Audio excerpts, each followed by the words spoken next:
So, a very good afternoon to all. Myself, Dr. Aparna, welcome you all on behalf of Jaipuria Institute of Management, Jaipur, to the session 3 in the Life and Learning series. It is my honor and privilege to welcome Professor Thakur S. Powdyel, an educator by choice, conviction, and passion. Professor Powdyel hails from Bhutan, and in the capacity of Minister of Education of Bhutan, Mr. Powdyel worked hard to move Bhutan towards fulfilling the constitutional mandate of ensuring basic education for all Bhutanese children, as well as achieving the Millennium Development Goals, particularly universal primary enrollment and gender parity, enhance non-formal and continuing education, and restore education to its core function by initiating the Green Schools program under the Educating for Gross National Happiness initiative. Good afternoon. It's always a joy to be associated with Jaipuria Institute of Management. I've visited 75% of your institutions in Jaipur, in Noida, and then in Lucknow, Gomti Nagar.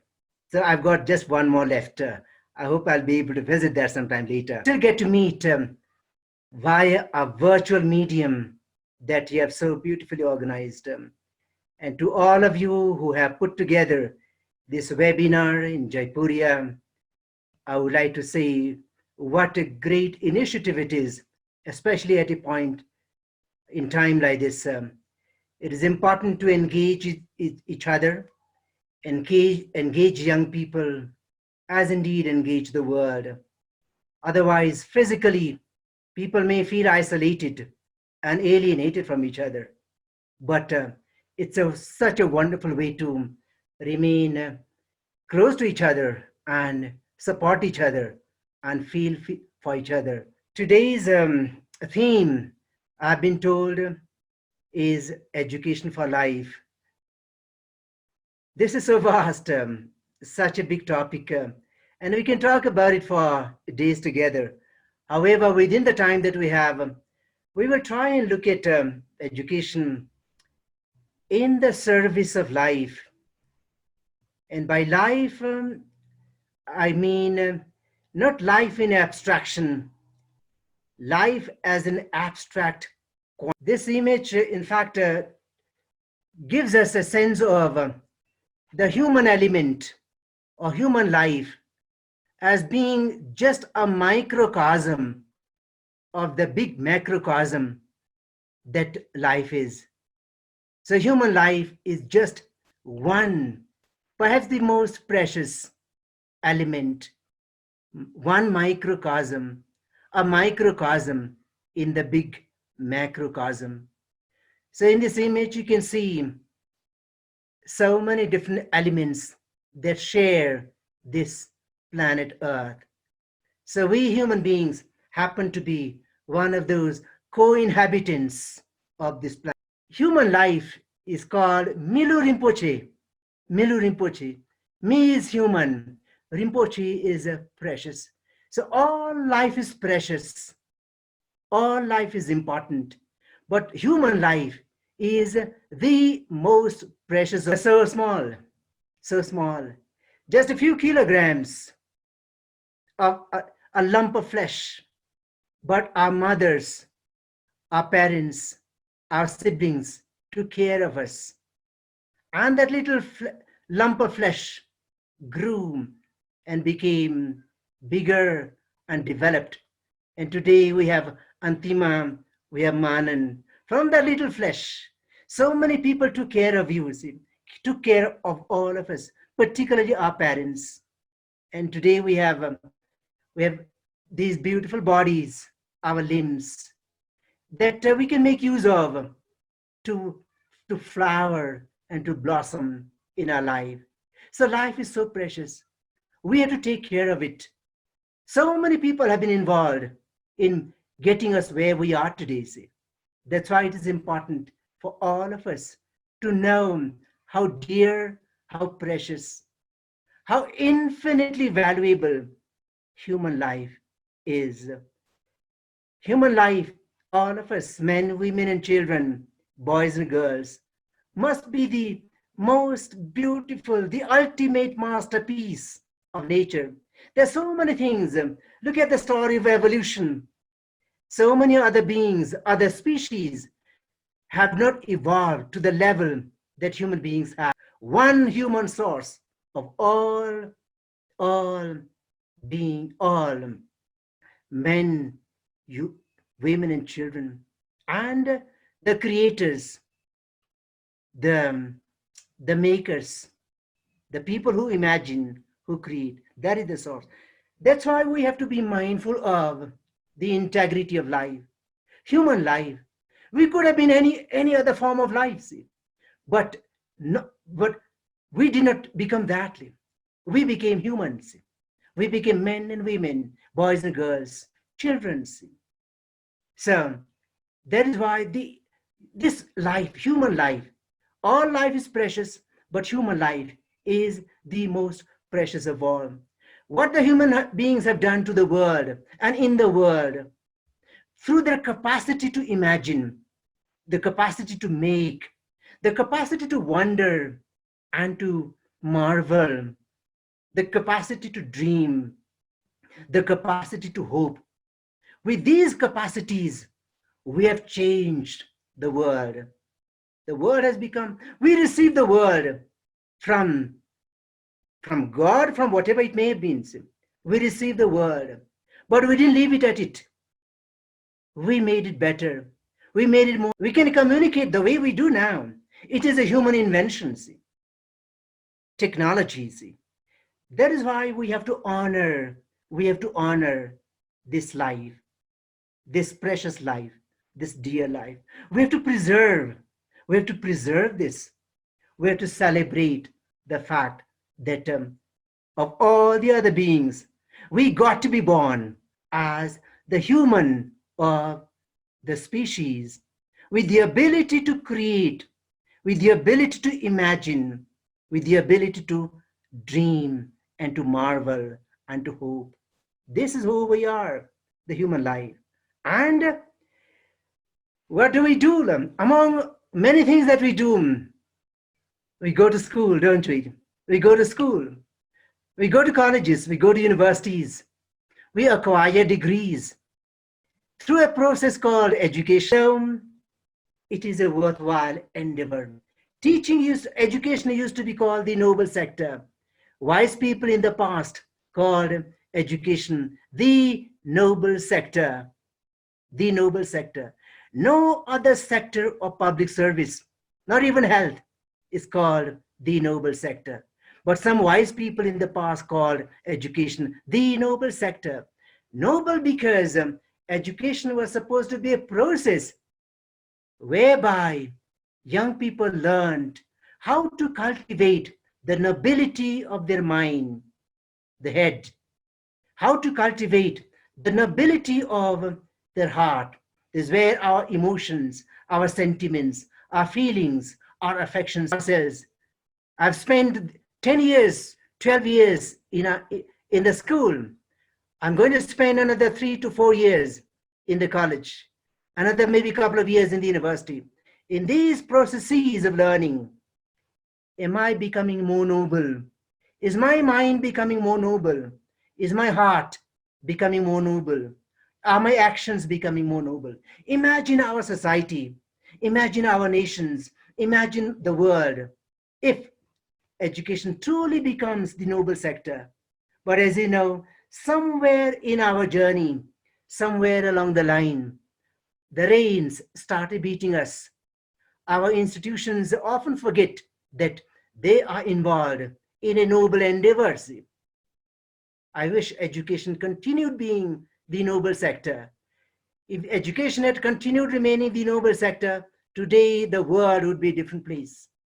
We would not have the kind of strife, the kind of struggles, wars, famine, disharmony, distrust, enmity.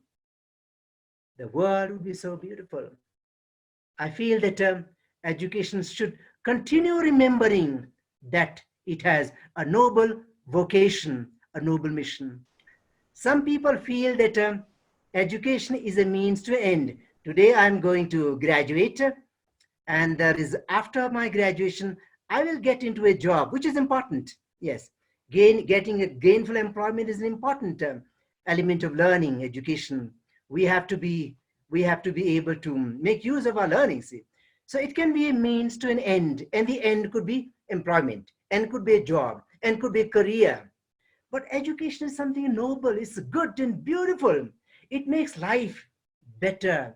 We have more choices. We're better informed. We know what is happening all around the world. We become more sensitive. Our gifts, our abilities to see and to hear and to feel and to touch and to taste, all these abilities, windows be open wide. So an educated person is supposed to be more sensitive, wiser, and more awakened. So education is a means to an end, but it can be an end in itself. It is a process that draws the human mind to look for what is true. There's so much of illusion, so much of shadow. See, how to remove the shadow and discover the object. See, what is truth? What is genuine? What looks beautiful? What looks good to the eyes? And what is truly good? What is beautiful, and what is genuinely graceful? See, can we distinguish that? Today, especially young people are challenged by technology. There are so many multiple stimuli that technology generates, and young people, even old people like us, often get sucked into that box. Technology is good and useful. We are able to talk together like this because of technology. See? But often the negative influences of technology can suck the soul of people and do a lot of damage. Today, careers become more important than characters. But we are the human of the species. We're mindful of human nobility, mindful of what is good. See? So character building is extremely important. So building brains and skills is one package, very important package. That'll get us a job. See? But if it is only to get a job, we don't have to come to college or university. See? We'll get a job. See? We'll carve out a career. See? But education must enable us to build faith in the integrity of learning. How valuable, how worthwhile is my learning? Is all that I'm learning, every information that I'm receiving, does it have integrity? Does it have power? Does it have worth? Is there any meaning in that? Or am I just completing my syllabus, collecting a degree and moving on? Hunting for a job, settling down. That's important, but what am I learning? Is there value? Is there power? Is there integrity in the knowledge that I am acquiring? That's why it is important. There are so many images flashing on the mobile phone screen, on the TV screen, on the computer screen. And these images flash onto our eyes and we respond to them. How do we respond to these stimuli? The stimuli that emanate from technology. So competition and cooperation. We must compete to excel, but we must also learn how to cooperate with each other so that we live together in the society. And we believe that we have become so technology savvy. We have become very technology savvy, and we have been able to acquire tremendous amount of knowledge. But information is different from insight. Wisdom is different from knowledge. So knowledge must distill into wisdom. Information must help us to develop insight. But that doesn't seem to be happening. Today we are talking more about qualification and not so much about education.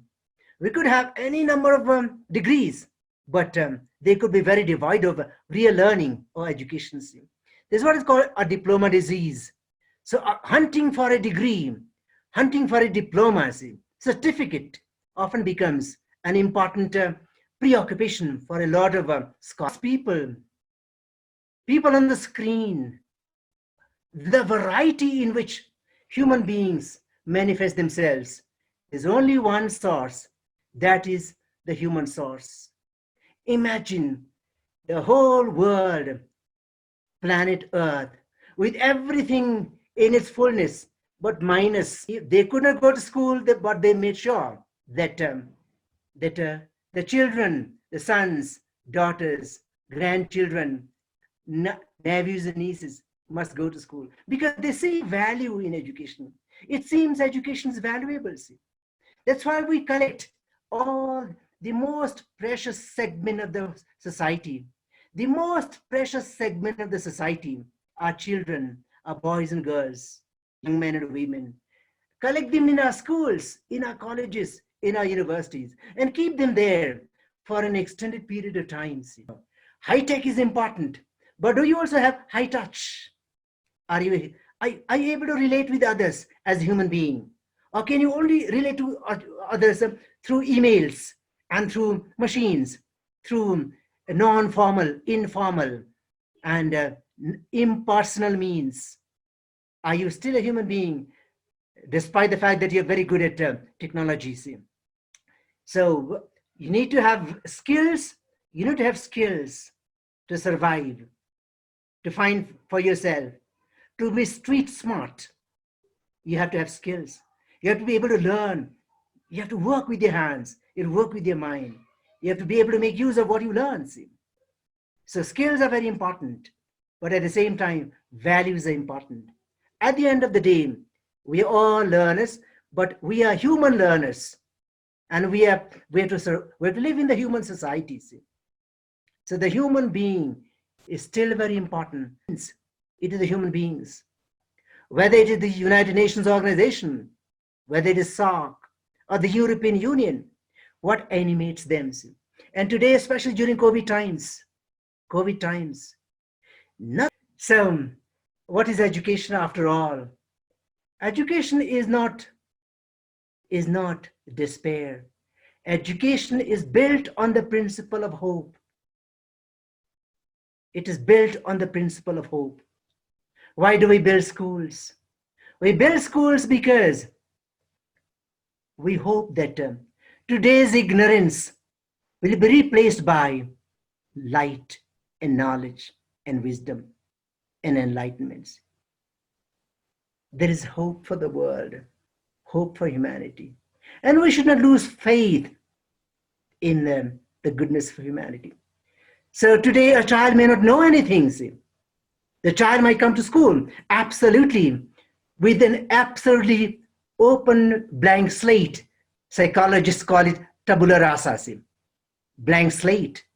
But we hope and we have faith that the child who knows nothing today will learn something tomorrow. And by the end of the week, the child will have learned a lot. By the end of the month, by the end of the year, by the end of graduation days, the child will have become so powerful. This is hope.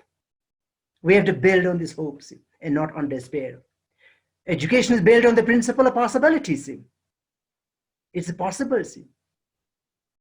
So today a lot of young people are told that, oh, life is very difficult. It is bitter. It is competition, cutthroat competition. You have to be careful. You have to be on your guard all the time. The world has a lot of problems. I feel this is unfair. See. There are challenges. There are difficulties. There is often bitterness. But with all these, overriding all these is a possibility. If we so want, we can bring about a change. And if education does not do that, if education gives up, if educators give up, our seats of learning, our temples of learning, giving up, humanity will give up. See. That's why education must be for life. It must be for a bigger cause. We must build faith in the goodness of humanity and preserve the preciousness of life. And the new normal, which means the old normal, will stifle this reborn humanity. And as an educator, you are able to make a difference in the lives of so many people. You don't see the result right away, see, but 10 years, 15, 20 years, 30 years down the line, you see what you've done. See. And today when I look around, I see people who sat in my class running this country. See. Where is the Prime Minister, the Speaker of the Parliament, see, or the Chief Justice of the country, see, and other people who are running this country, bureaucrats, the judges. See. So for a teacher, what more do you look for? See?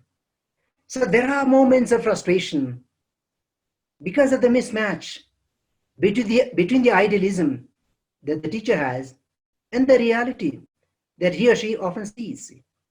But the good things far outweigh any moments of frustration. It's been so fulfilling. It's been hard work. It's been hard work. And that is the minimum you owe to the students. There's the minimum that you owe to young people, to your society, to your countries. But that hard work, this hard work has been every bit worth it.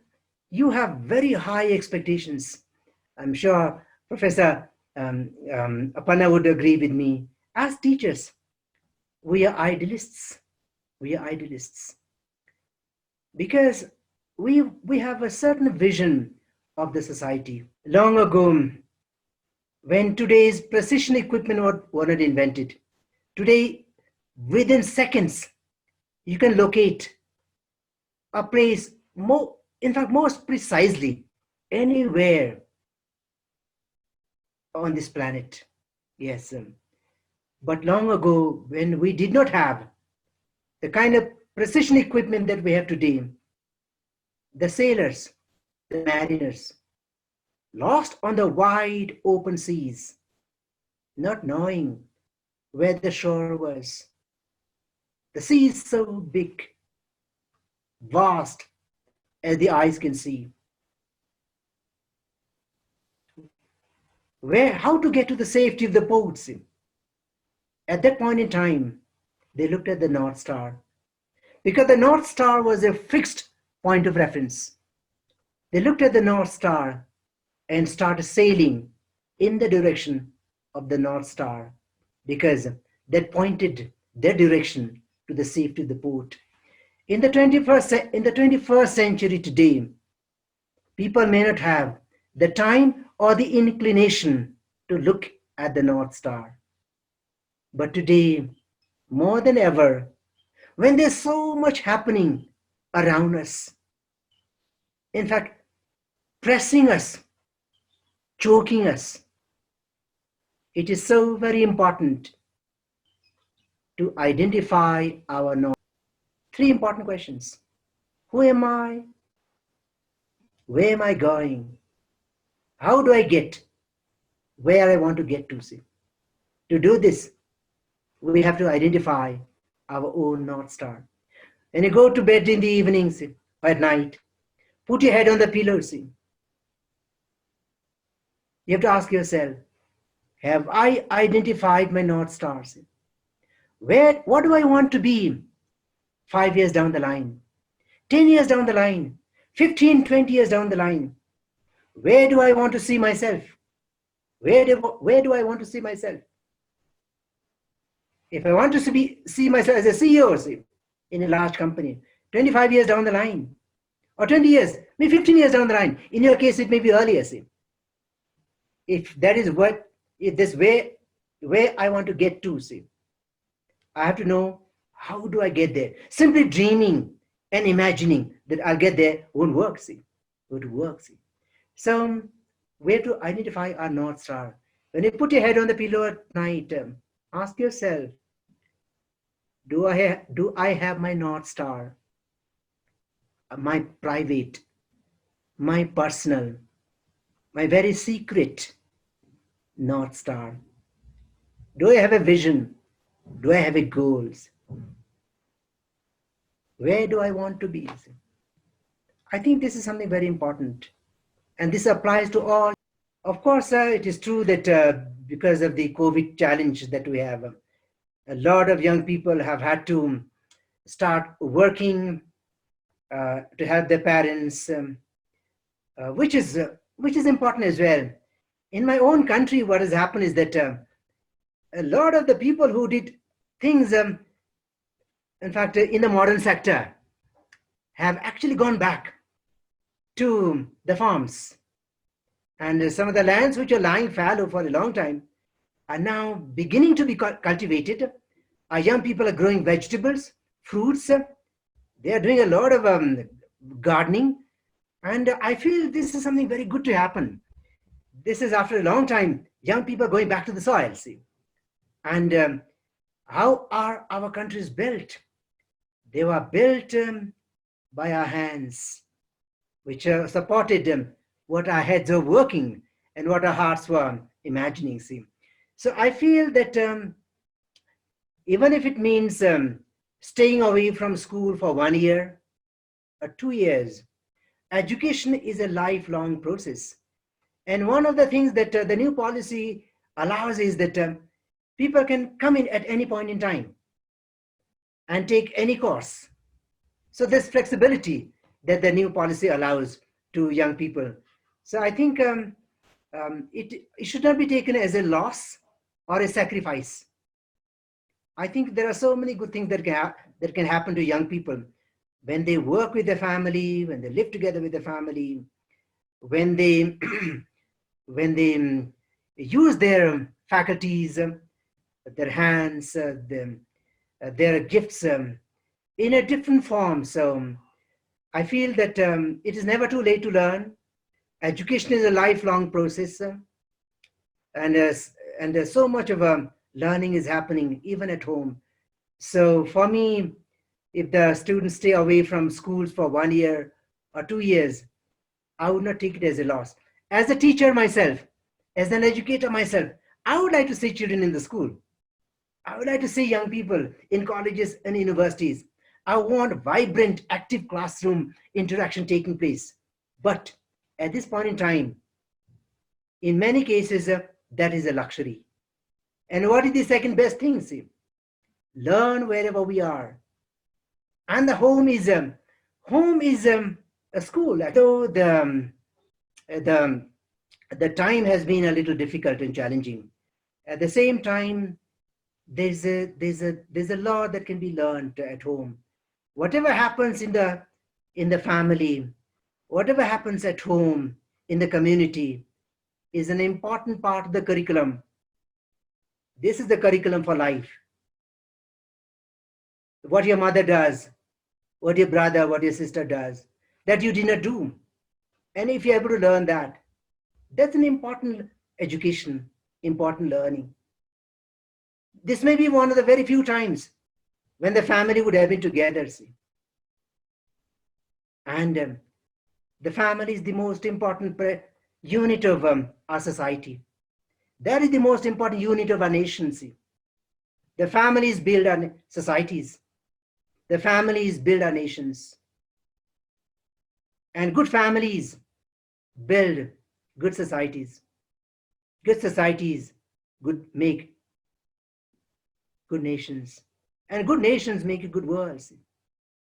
So I feel that while we do a lot of teacher learning in formal places like schools, colleges, and universities, I feel a lot of learning and education could be happening in informal settings like the home. So anybody who has missed the first year or the second year can always speak of learning. And it is not time wasted. I think the whole society opens itself up. The family opens itself up as an extremely important curriculum. It has so much. Most governments, in fact, all governments, all nations around the world looked at one yardstick, a unidimensional, a utilitarian, materials-based yardstick called gross domestic product. There was no other yardstick to look at development. to look at progress. And our young king felt that gross domestic product did not tell the whole story. See.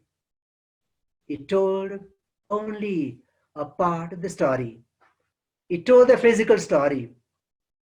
It told the material story. See. It told the objective story. See. But as human beings, societies also have their subjective lives. Nations have their subjective life, emotional life, psychological life, spiritual, cultural, social lives, ethical life, moral lives. And all these intangibles, all these subjective, non-material, non-economic elements are not counted in GDP calculations. GDP calculates only what is countable, see, what is material, what the eyes can see.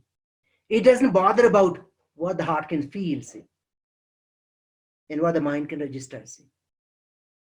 So His Majesty felt that using GDP would not give us a reliable, a dependable view of development. Using GDP would not give us a reliable, a dependable view of development. Because if we mean anything by development, it has to be broad-based. Not only what can be measured and counted. There are also so many things in life that cannot be measured, that cannot be counted. But they're so important. GDP doesn't bother about culture. GDP doesn't bother about equity. See. GDP doesn't bother about the conservation of the environment. As long as it produces commodities that can be sold in the market at a price, that's all for GDP. See. But for GNH, gross national happiness, the integrity of culture.